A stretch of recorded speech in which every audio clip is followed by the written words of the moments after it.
The woman turned her head and saw the avalanche rushing toward her. Having never experienced a disaster before, she froze in fear where she stood and was buried by the snow in the blink of an eye. Once the avalanche had passed, the man who had narrowly escaped inside a cave immediately came out to search for her. But by then Lisa was trapped under the snow and unable to move. All she could do was scream for help with all her might. Hearing her voice, the man quickly found her. He tried to dig through the snow with both hands, but the snow was simply too deep. He dug for a long time without seeing her. Meanwhile, the woman buried beneath the snow could barely breathe under the weight. Just as she was about to die, the man finally broke through. He immediately carried Lisa out and dragged her back to the cave. The two of them had narrowly escaped death.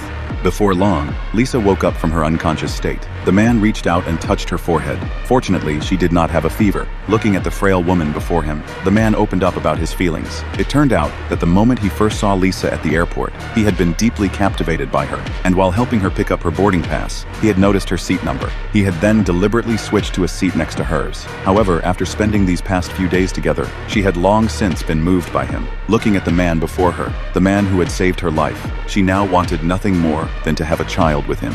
As night fell, the weather turned exceptionally cold. The man gave his coat to Lisa, leaving himself nearly frozen to death. At that moment, he began to regret that he should not have taken the woman off the plane. Waiting there for rescue would have been the wiser choice. At that moment, Lisa kept reassuring him. The two spent the night in a cave. The next day, they shouldered their backpacks and set off again. They continued on their way, crossing one snow-capped mountain after another, until they finally reached a place free of snow. As they walked along, the man suddenly spotted something in the distance. He told the woman to stay put. While he went to investigate, the man walked to the edge of the cliff and looked down. I see the river! Oh!